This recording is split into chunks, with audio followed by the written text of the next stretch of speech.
Now the import scheme, so for goods sold from outside the EU directly to consumers in the EU. So currently we can identify these three situations. So I explained below 22 euros, it's tax-free shopping currently. Between 22 euros and 150 euros, if that is the value put on the package, then there is no custom duty yet, but import VAT is collected normally by the postal organization from the consumer or from the courier.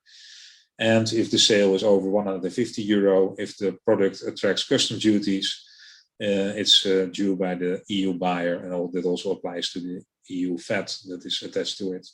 So all the consequences are for the buyer. And here is the change because of the new rules, because the first two scenarios will not apply anymore.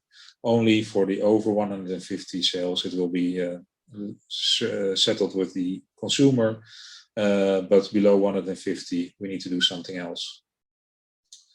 So what situation can we think of? Well, let's assume that we want to apply drop shipping, and we are quite a luxurious brand, so we don't want the customer to deal with the VAT upon arrival. We don't want to go to the post office to pay to collect it.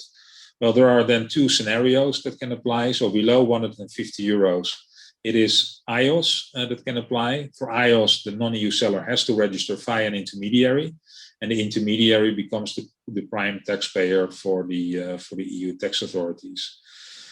So once you're enrolled for IOSS, the seller will get an IOSS VAT number that has to be presented to customs, and then no VAT is due by the EU seller at import, no custom duties, and the VAT is collected at the point of sale. But this only applies to sales with a maximum consignment value of 150 euros. If you want to sell above 150 euros and you want to ship directly to the country of the consumer, then at this moment, there is no other way than to get VAT registered in each country where you have buyers. So if you want to ship directly, there's no other way. Then you need still VAT registration wherever your buyers are, and you yourself do the import, then make the local sale. So there, the simplification does not work, but there are some ways to cushion the impact. One is, for example, work with central clearance. So instead of selling directly to the consumers, there is a possibility to sell the goods to a central point of entry and deconsolidate your sales, and then make use of the union scheme. Also here, that there is some debate on whether this exactly meets the rules, but this way you make sure that the goods are settled in the country of destination, which is the whole aim of the new rules. So the non-EU seller can sell whatever the value is to the EU this way and benefit then from the union scheme with the central clearance. Of course, it is not as easy as direct drop shipping, because you need a fulfillment center where it is deconsolidated and then sent onward.